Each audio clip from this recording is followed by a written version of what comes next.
하나님 말씀은 창세기 1장 1절 2절 말씀입니다.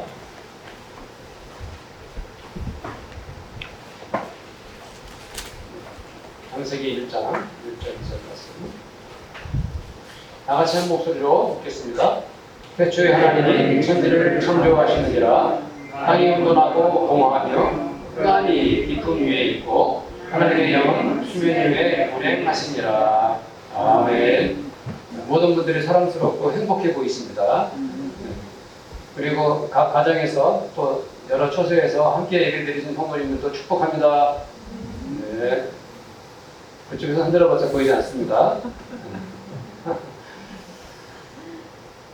자, 8월은 성령의 달입니다. 8월 한 달 동안 말씀을 통해서 성령의 충만한 은혜를 받으시는 성도님들 되시길 축복합니다. 오늘은 창세기 1장 2절 말씀을 중심으로 성령 하나님이 어떤 분이신지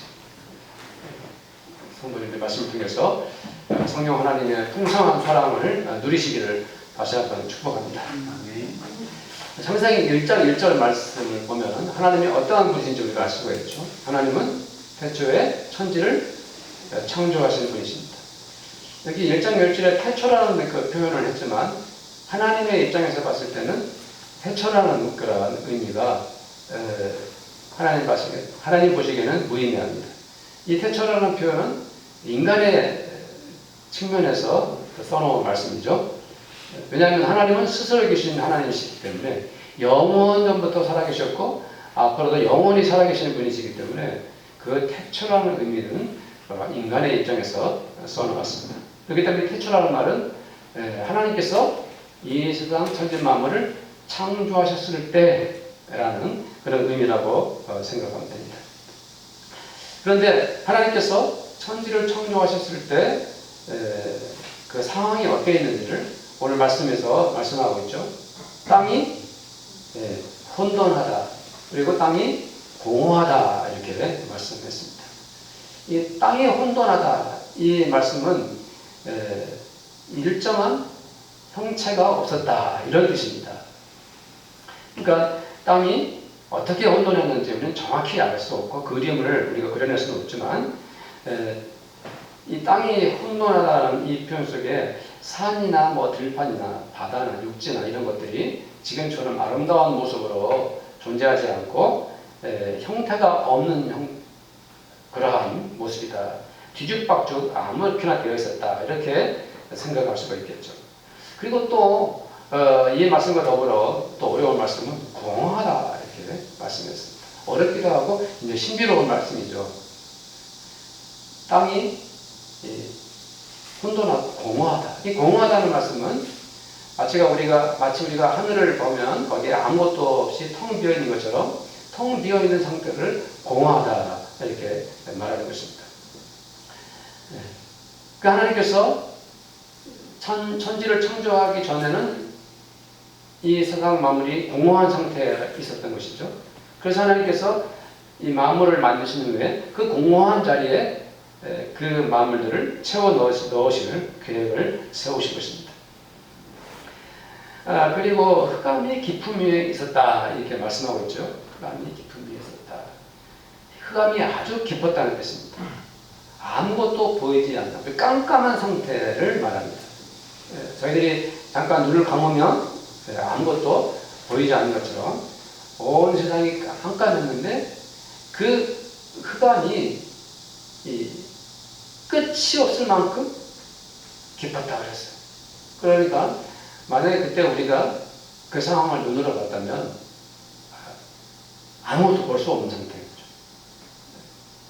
그러니까 이 세상이 혼돈하고 공허하고 또 깜깜한 상태에 있었어요. 끝이 없을 정도로 깜깜했어요. 그때 바로 그 순간에 어떤 일이 일어났습니까? 하나님의 영은 어떻게 따르십니까? 하나님의 영은 수면 위에 운행하시니라 이렇게 기록되어 있습니다. 여기서 이제 운행하다는 이 표현, 이 히브리어 원어의 의미를 알고 있어야 됩니다. 이것은 어떤 의미냐 하면은 어미새가 새끼 새들을 둥지에다가 두고 그 새끼들을 보호하고 지키기 위해서 날개를 펴고 이렇게 빙빙 도는 그러한 의미를 가지고 있어요. 그러니까 그럴 때 쓰는 의미의 원어를 여기에 말씀으로 기록해 놓으셨어요. 그러니까 그 의미는 무엇입니까? 하나님의 영, 하나님의 영, 성령 하나님께서 이 세상을 창조하기 전에 혼돈하고 깜깜하고 공허한 상태에 있는 이 세상을 두루두루 감싸고 계신 거죠. 어미새가 새끼새를 보호하듯이 보호하시고 지키고 계시다는 것을 볼 수가 있어요. 네. 그런데 어디 위에 운행하셨다고 그랬습니까? 수면 위에. 이 말씀이 굉장히 신비로운 또 말씀이에요. 놀라운 말씀입니다. 천지가 창조되기 전에 무엇이 존재했다는 것을 알 수가 있습니까? 물이 존재했다는 것을 알 수가 있죠. 그러니까 물 위로. 그러니까 우리가 제가 나름 상상해 보면은 이 지구가 이 창조되기 전에 물이 존재했다는 것이죠. 그 물 위로 성령님께서 감싸듯이 이렇게 운행하고 계셨어요. 계속 움직이고 계셨어요. 그것은 무엇을 의미합니까? 앞으로 만들어질 이 아름다운 창조 세계를 성령 하나님께서 지키고 보호하시고 이렇게 앞으로 만들어질 세상을 향한 그 성령 하나님의 거룩한 뜻과 계획과 사랑의 이 안에 포함되어 있는 거예요. 왜요? 어미새가 새끼새를 돌보듯이 그러한 마음을 가지고 세상을 이렇게 만드시기 전에 계속 움직이신 거예요. 운행하신 거예요. 그러니까 앞으로 만들어질 세상을 상상해 보면은 거기에는 성령 하나님의 돌보심과 사랑, 섭리와 뜻이 거기에 있었던 것이죠. 그러니까 무엇을 우리가 알 수가 있습니까? 하나님께서 하루하루 창조하실 때마다 뭐라고 말씀하셨어요? 보시기에 좋았더라. 그러니까 하나님께서도 뭐 하셨습니까? 만족하셨어요. 그러니까 하나님께서 천지 창조를 하실 때 처음부터 성부 하나님, 성자 하나님, 성령 하나님께서 개입하시면서 정성을 다해서 사랑을 담아서 이 세상을 만드신 거예요. 근데 그 역할을 처음에 성령 하나님께서 수면 위에 운행하심으로 우리에게 그것을 보여주신 것이죠. 성부 하나님, 성자 하나님, 성령 하나님, 세 분 하나님이 계신데 이 세 분 하나님은 그 권위와 능력과 권세가 뭡니까? 동일하시죠. 동일하십니다. 그런데 요한복음 1장에 여러 번 말씀드렸지만 부모님도 잘 아시다시피 태초에 말씀이 계셨습니다. 이 말씀이 하나님과 함께 계셨고요. 이 말씀은 곧 누구시다? 하나님이시다. 그런데 이 말씀, 하나님이신 예수 그리스도를 통해서 안 만들어진 것들이 아무것도 없어요. 모두가 다 성자 하나님의 손길을 통해서 만들어졌어요. 그러니까 창조하실 때 성부 하나님, 성령 하나님, 성자 하나님이 뭡니까? 함께 이 세상을 만드신 것이죠. 그런데 창세기 1장 26절 말씀에 보면은 뭐라고 기록되어 있습니까? 하나님이 이르시되 우리의 형상을 따라 우리의 모양대로 우리가 사람을 만들고 이렇게 기록되어 있습니다. 자, 여기서 우리가 알 수 있는 것은 하나님께서 스스로 뭐라고 말씀하십니까? 우리라고 표현합니다. 우리. 복수죠. 그런데 이때 이 모습은 성부 하나님, 성자 하나님, 성령 하나님이 함께 의논하시는 장면이에요. 이것을 신학적으로는 천상회의라고 하는데 이 성부, 성자, 성령 하나님께서 그냥 우리 인간을 만드신 것이 아니라 서로 대화하시고 세 분 하나님이 의논하시면서 어떻게 만들자? 기왕에 만들 바야 이거 내가 만들어내는 거야. 위의 형상을 너를 만들자라고 하신 거예요. 그러니까 형상이라는 말은 모양, 이미지 이런 의미입니다. 그렇지만 하나님은 영이시기 때문에 보이지 않지 않습니까? 그럼 어떻게 우리가 하나님의 형상대로 지음을 받으셨습니까? 하나님의 성품대로, 그렇죠? 하나님의 선하심과 하나님의 진실하심과 또 하나님의 권세와 능력을 우리도 닮았어요. 하나님의 진실하심, 하나님의 신실하심 이런 것들을 하나님의 성품을 하나님께서 누구에게도 우리 인간에게도 넣어주신 것입니다.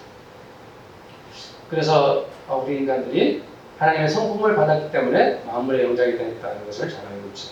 창세기 2장 7절 말씀에 보면은 여호와 하나님이 땅에 흙으로 사람을 지으시고 생기를 코에 불어넣으시니 사람이 생명이 되니라 라고 말씀했죠. 이때 하나님이 사람을 지으신 후에 무엇을 그 코에 불어넣으셨습니까? 생기를. 누구의 생기입니까? 하나님의 생기를. 이 입기운입니다. 그 입기운이 인간의 몸에 코를 통해서 들어가서 살아있는 존재가 된 거예요. 생명이 된 거예요. 그때 이 하나님의 입기운이라는 것이 바로 뭡니까? 하나님, 성령 하나님, 그 입기운인 것이죠. 하나님의 입기운인 거예요. 그러니까 하나님께서 하나님의 입기운을 불어넣으셔서 우리 인격, 우리의 몸 안에 하나님의 성령님이 여호와 영이 거하도록 하십니다. 그러니까 우리가 처음에 만들어졌을 때 우리는 성령님이 함께 거하시는 존재로 지음을 받아요. 그러니까 우리 인간과 성령 하나님과의 관계가 얼마나 밀접한 관계에 있는지 아시겠죠?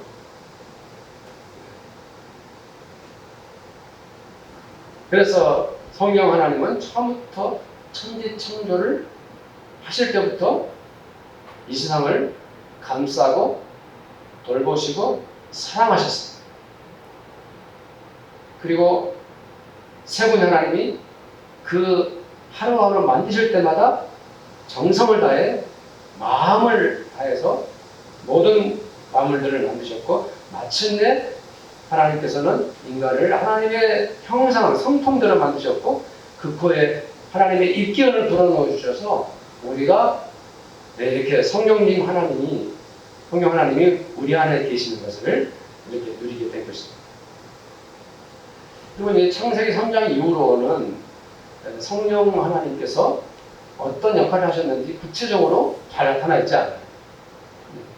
여호와의 영이 임하셨다는 내용이 성경의 기록상으로는 거의 나타나지 않아요. 그런데 창세기 41장 38절에 보면은 이제 요셉이 바로 왕의 꿈을 해석을 해주고 나니까 바로 왕이 너무 놀라고 감사해서 그가 이렇게 말합니다. 바로가 그의 신하들에게 이르되 이와 같이 하나님의 영에 감동된 사람을 우리가 어찌 찾을 수 있으리요. 이렇게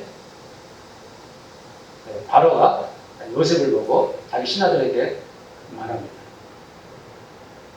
바로의 눈으로 봤을 때 이 요셉은 분명히 하나님을 믿는 사람이었는데 이 요셉이 바로 하나님의 양에 감동된 사람이구나 라고 이렇게 말하고 있는 것입니다.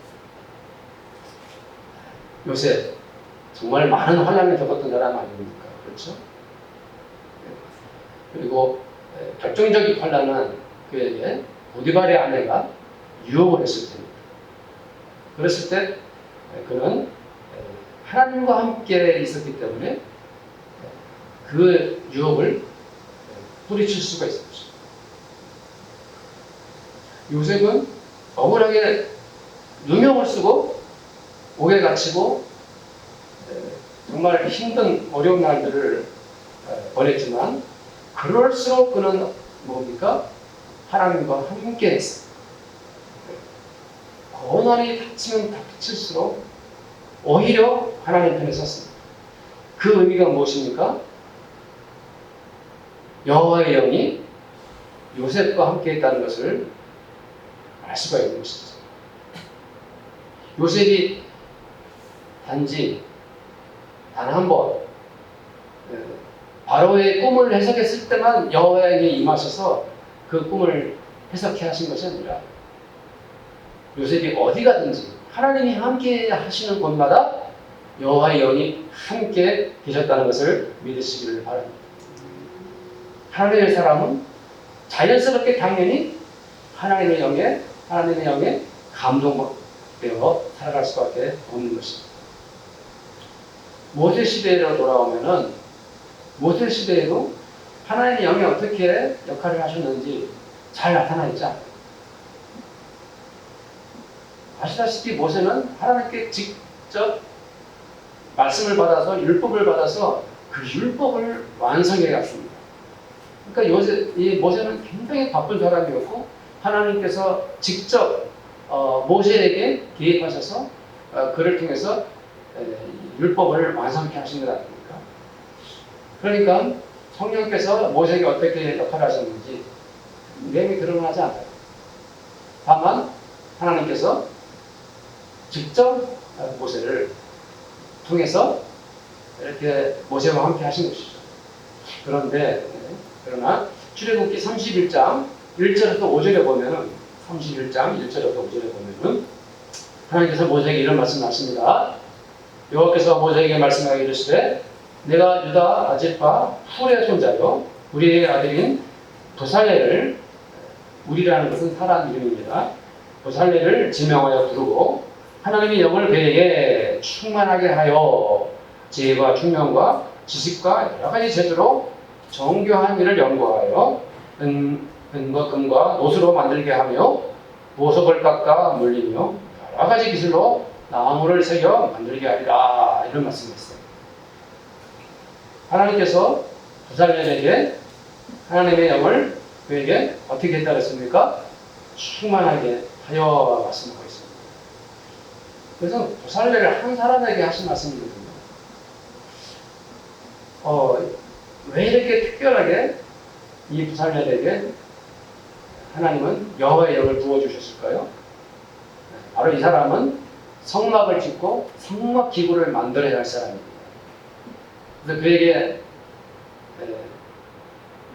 놀라운 손재주가 있었지만 하나님의 거룩한 성막과 성막 기구를 만들어야 할 이 부살렐에게 하나님께서는 하나님의 영을 충만하게 부어주신 거예요. 그래서 나중에 오홀리압과 함께 더불어서 성막과 성막 기구를 만드는 일에 이 부살렐이 쓰임을 받는데 바로 무엇입니까? 여호와의 영이 충만하여 그 일을 하게 하신 것입니다. 자, 애굽에서 440년 세월을 지난 다음에 출애굽에서 광야 생활을 하고 있습니다. 그랬을 때 성령님은 도대체 어디서 계셨을까?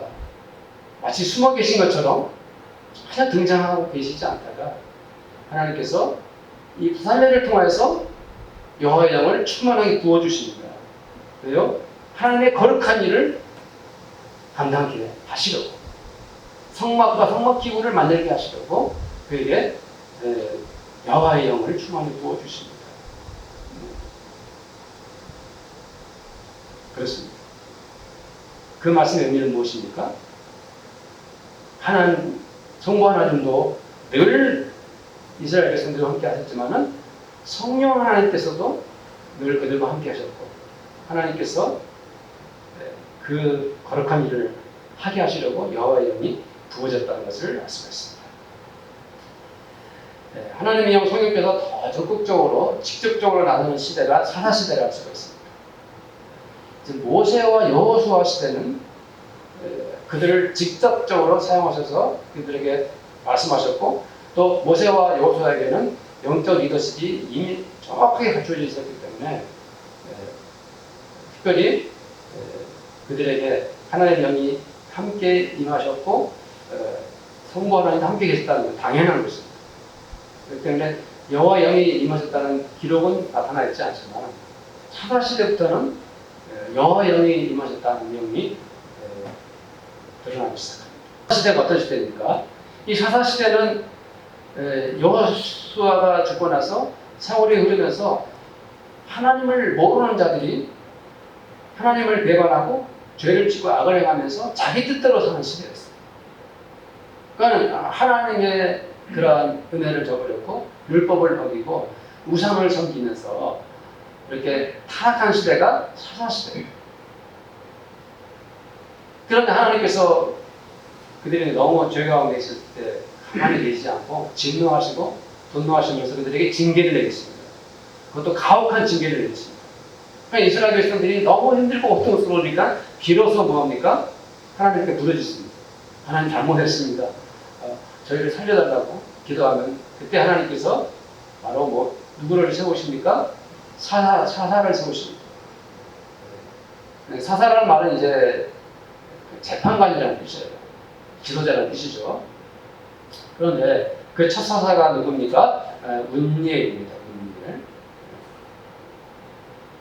사사기 3장 10절에 보면은 이 운니엘에게 여호와의 영이 임하셨다라고 기록되어 있어요. 하나님께서 이 첫 사사에게 하나님의 영을 부어주셨어요.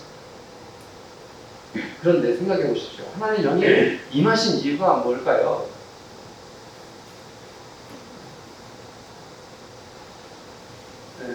어떤 교회에 목사님이 새롭게 부임을 하셨습니다. 그 교회는 역사와 전통이 있지만은 맨날 싸우는 거예요. 치고받고 싸우고 당부가 있는 거예요. 그래서 목사님들이 6개월, 1년 만에 한 번씩 가요. 그런데 어떤 목사님이 딱 오셨어요. 근데 그 목사님은 어떤 분이시냐? 하나님의 영에 감동받으신 분이에요. 성령 충만하는 분이시죠. 성령의 영적 권세가 있어요. 몇 개월 같이 신앙생활 해보니까 저 목사는 하나님의 영에 감동되었구나라고 모든 성도들이 인정하게 되는 거예요. 이때 그에게 무엇이 세워집니까? 영적 리더십이 세워지는 것이죠. 네. 난장판이 된 교회를 이끌고 갈 그런 리더십은 오직 어떻게 가능합니까? 여호와의 영이 지도자에게 임할 때 가능합니다. 그와 마찬가지로 사사시대도 주문 안 가요. 죄악이 많고 자기 마음 뜻대로만 살고 하니까 사사에게 여호와의 영이 임하지 않으면 리더십을 발휘할 수가 없는 거예요. 그들을 이끌 수가 없는 거예요.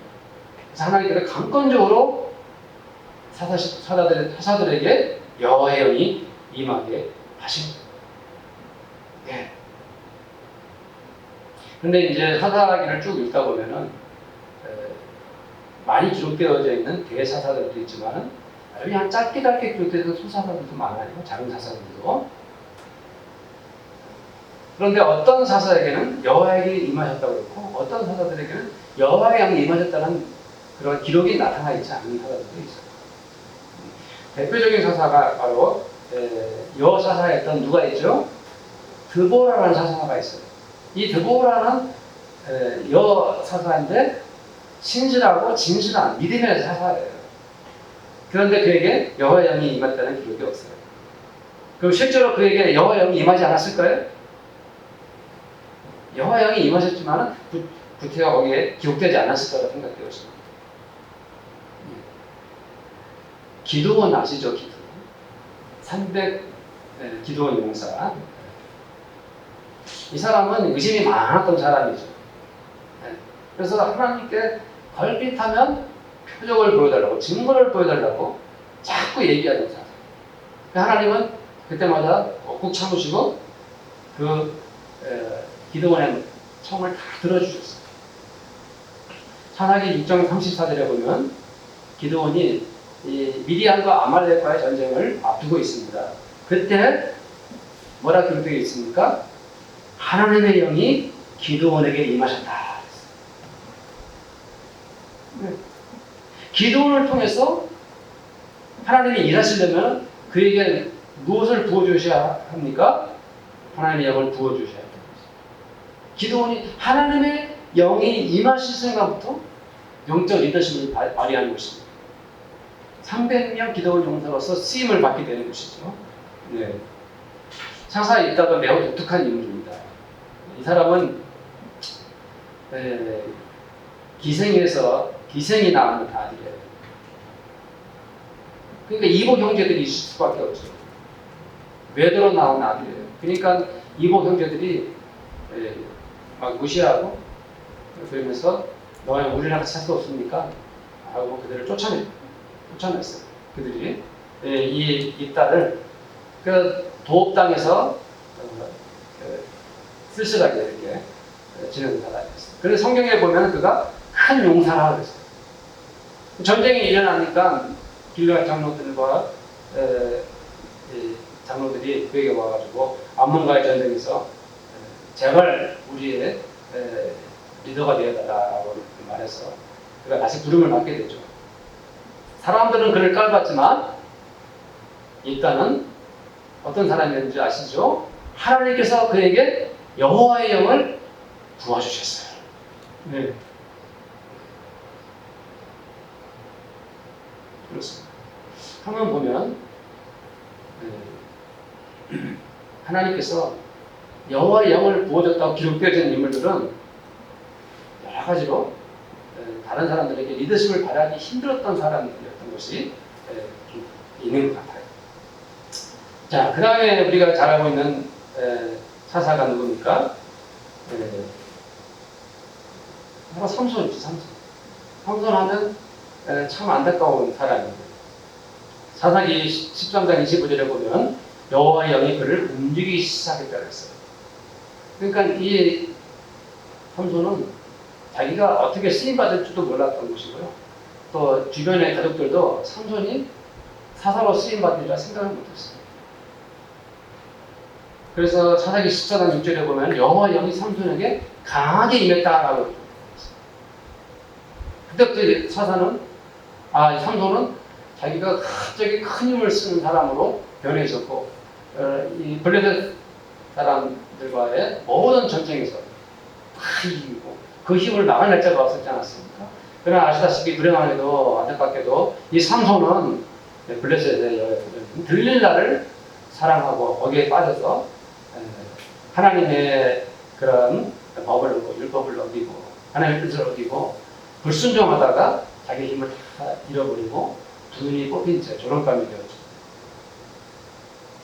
하나님의 영을 거역하면 그 말로 어떻게 되는지를 보여주는 사람이 삼손이라고 할 수 있습니다. 제가 삼손 이 사사 시대까지 하나님의 성령 하나님에 대해서 계속 말씀을 전했습니다. 성령 하나님은 성도님들에게 어떠한 분이신가요? 한번 생각해 보십시오. 지금 내 삶 속에서 성령 하나님은 나에게 어떤 분이신가? 오늘 말씀을 통해서 성령 하나님이 나에게 어떤 분이십니까? 라고 한번 생각해 봤으면 좋겠습니다.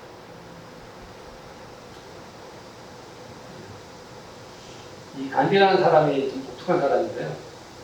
영국에서 이제 법률을 배워서 변호사가 되어가지고 남아프리카와 아프리카 공화국에서 한 20년 동안 인권 변호사 일을 합니다.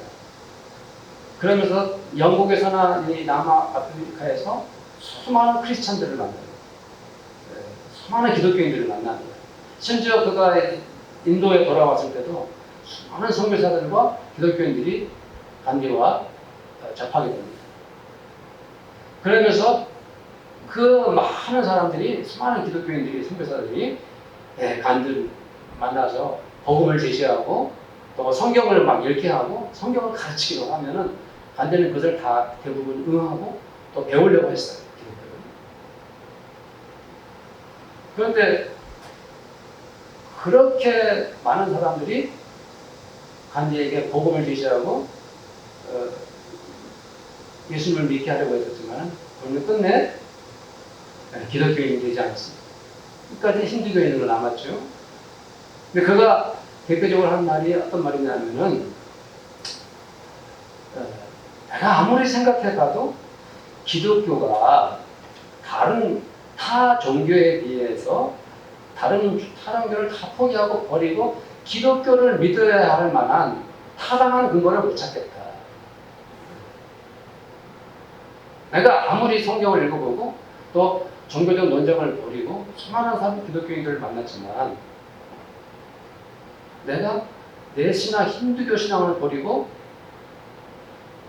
기독교인이 될 만한 이유를 못 찾겠다 라고 말하면서 끝내 그는 기독교인이 되지 않았습니다. 제가 아주 오래전에 어떤 그 불교 신자분에게 그런 질문을 한번 해봤어요. 왜 그 돌이나 금속으로 만든 부처님에게 그렇게 절을 하고 기도를 드립니까? 사실 그거는 인격도 없고 그냥 돌이고 금속 아닙니까? 라고 좀 죄송하지만 당돌하게 질문을 드렸어요. 근데 그분이 뭐라고 말씀하신지 아십니까? 우리가 기도 드릴 때 돌에게 그 금속에게 절하고 기도하는 줄 아십니까? 아닙니다. 그 너머에 있는 부처님에게 기도하고 부처님에게 불공을 드리는 것이죠 라고 말하는 거예요. 그 말 듣는 순간에 그 말이 맞는 것 같기도 하고 아닌 것 같기도 하고 그런 기억이 나요. 성도님들, 성도님들께서 이 하나님을 믿지 않고 예수님을 안 믿는 사람들에게 내가 왜 하나님을 믿는지 라고 그 이유를 정확히 말할 수 있겠습니까? 왜 나는 다른 종교를 포기하고 오직 예수 그리스도를 믿게 되었는지 그 분들 앞에서 얼마나 확신을 가지고 뭔가를 말할 수 있습니까? 말할 수 있어야겠죠.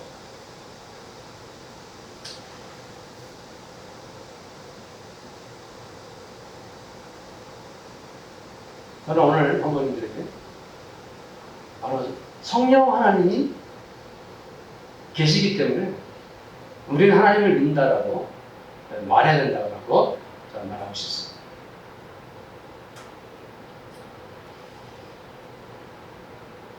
이 석가모니 붓다라기도 하고 부처라기도 하는데 원래는 힌두교 신앙을 가지고 있었고 이 힌두교에 관한 그런 글들을 계속 쓰고 그러면서 그 힌두교의 그 시대적 배경을 초월하고 극복할 수 있는 좀 어려운 얘기지만은 힌두교를 뛰어넘는 개혁 정신을 가지고 이렇게 남겼어요. 너무나 놀라운 그 글들, 자비와 만인 평등 사상 이런 것들이 막 담겨 있어요. 그 후세의 사람들이 부처의 글을 읽으면서 놀라고 충격을 받은 거죠. 그러면서 그들이 뭡니까? 세월이 지나면서 부처를 우상으로 섬기게 되는 거예요. 그 정도가 세상으로 막 퍼져나간 거죠. 그러면 이 부처가 그분이 왜 당신들은 나를 우상으로 신으로 섬기시오?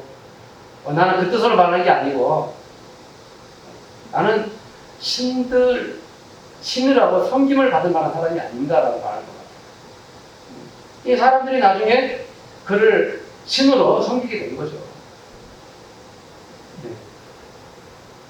이 세상의 모든 종교가 무엇입니까? 사람의 마음에서 시작된 거 아닙니까?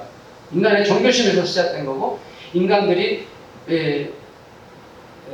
그러한 신들을 이렇게 섬기고 인간들이 만들어 놓은 종교 속에서 이 세상의 종교가 생겨난 것 아닙니까?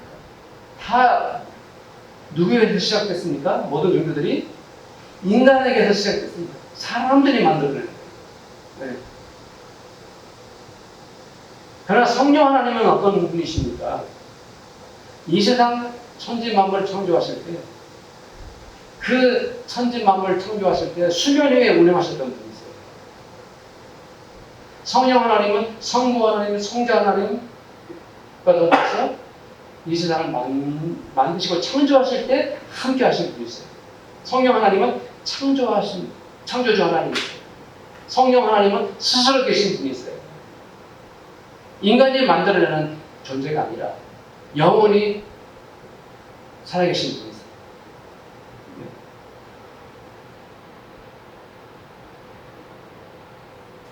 그 성령 하나님이 오늘 성경 말씀을 통해서 우리에게 어떤 모습으로 드러났습니까? 바로 성령 하나님께서 그 성령 하나님의 성품을 인간에게 심어주셨어요. 그리고 그 성령 하나님이 요셉에게 함께 하셨어요. 하나님의 거룩한 일을 하기 위해서 여호와의 영이 부살렘에게 부어졌어요. 어둡고 타락한 시대에, 죄악으로 가득한 세상에 하나님께서 사자들에게 여호와의 영을 부어주심으로 그들을 지도자로 쓰신 거예요. 하나님의 영이 인간에게 함께 하실 때, 여호와의 영이 인간 속에 함께 하실 때, 그때 비로소 우리가 하나님의 영이 함께 하실 때 하나님의 거룩한 일을 감당할 수가 있는 거예요. 저는 생각을 해봅니다. 우리가 요즘 시대에 예배가 이제 예배를 제대로 드릴 수 없는 시대에 살고 있다. 가장 어려운 때다. 세상이 너무 죄악으로 타락해 있다. 절망적인 말을 많이 하고 기도가 끊겼다. 하나님의 말씀의 능력을 상실했다. 부정적인 견해들을 내세웁니다. 그러나 여호와의 영이 임하시는 그 장면, 그 상황, 그 사람들을 보십시오. 힘들고 어려울 때, 암흑 가운데서, 절망적인 상황에서, 가장 죄악이 가득한 곳에 하나님께서 여호와의 영을 부어주셨습니다. 라는 선도입니다. 우리가 가장 사모해야 할 그 믿음, 여호와의 영이 우리에게 임하셔서 하는 그 믿음입니다. 저 같은 목사에게 먼저 여호와의 영이 임하셔야 합니다.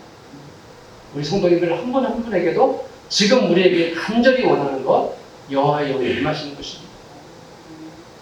여호와의 영이 임하셔야 합니다. 우리의 말씀을 생각하시면서 우리 함께 기도하기를 원합니다. 하나님의 영이 임하시는 것, 그런 마음을 가지고 오늘 말씀들을 생각하면서 함께 기도하기를 원합니다. 함께 기도하겠습니다.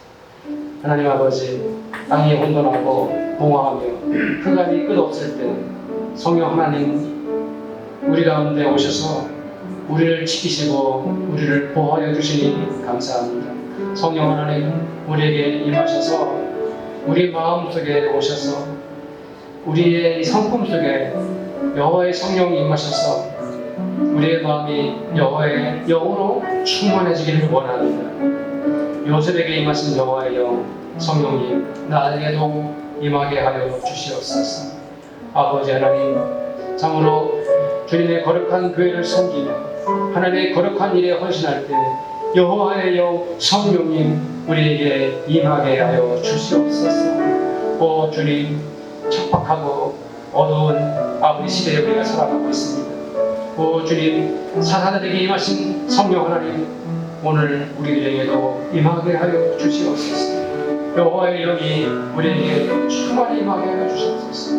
오 주님, 이 목사에게, 우리 성도님들에게, 그리고 우리 빛과 소금의 교회 위에 여호와의 영이 임하게 하시고 이 땅에 하나님의 백성들을 위해 여호와의 영이 임하게 하시고 이 땅에 아버지의 모든 교회에 여호와의 영이 임하게 하여 주시옵소서. 여호와의 영이 우리 가운데 임하게 하여 주시옵소서. 성령 하나님을 찬양합니다. 영광 돌립니다. 감사하며 우리 주 예수님의 이름으로 기도드리옵나이다. 아멘.